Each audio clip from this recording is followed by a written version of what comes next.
Try po natin pasukin yung units.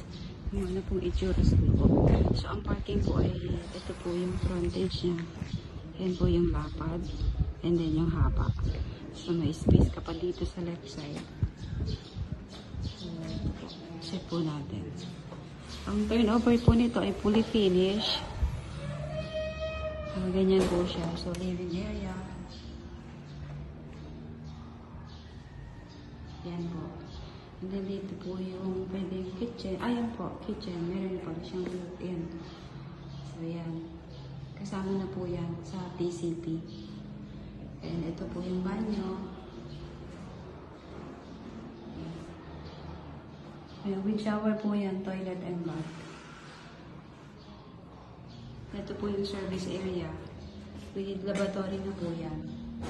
Para sa dirty kitchen po. Pwede pong laundry. Kasi for ventilation po, open po yan, yung area na yan. So, ito po yung living area. Ayan po yung kitchen. Ito po yung ganyang garahe.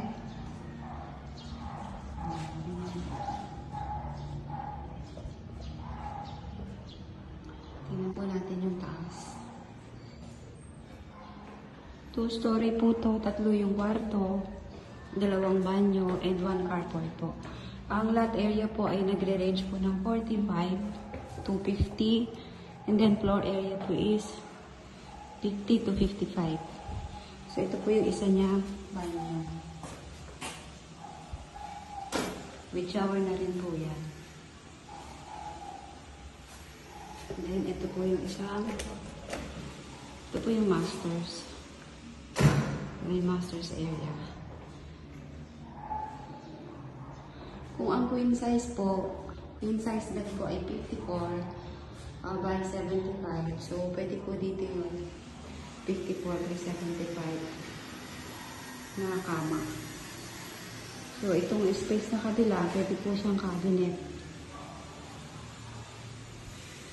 Ito naman po sa bedroom 2. Ito po yung bedroom 2. Yan, mahaba po siya or pahaba. Kung 54 by 75 din po dito, kasya rin po yung queen size. Or pwede po siyang double, yung 48 by 75 na bed. Pahaba po kasi itong isa. So, yung view po dun sa likuran, so, ganyan po siya. May perimeter wall na rin siya na pwedeng pataasan po. Kung ayaw nyo makita yung kabilang bahay, pwede po yan dagdagan. So, yun po.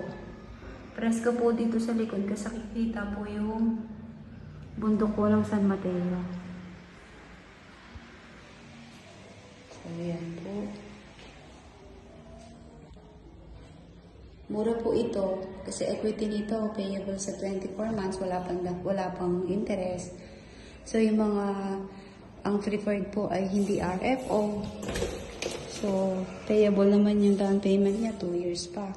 So, na-avail mo siya. Ilan na lang po ang units, bali 6 na lang po. So, ito po yung bedroom 3. Yan po yung size niya. Fully finished na po ito. Semento po itong wall ha, semento po. Yung partition niya. So, meron po siyang space, pwedeng cabinet, pwedeng TV. Semento po ito.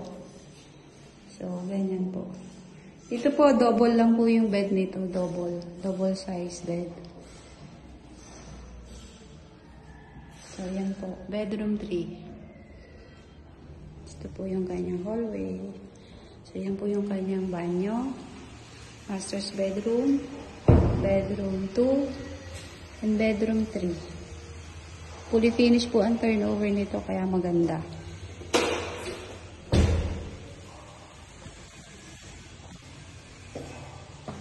Ang reservation po nito ay 25,000 lang. And then down payment 20%.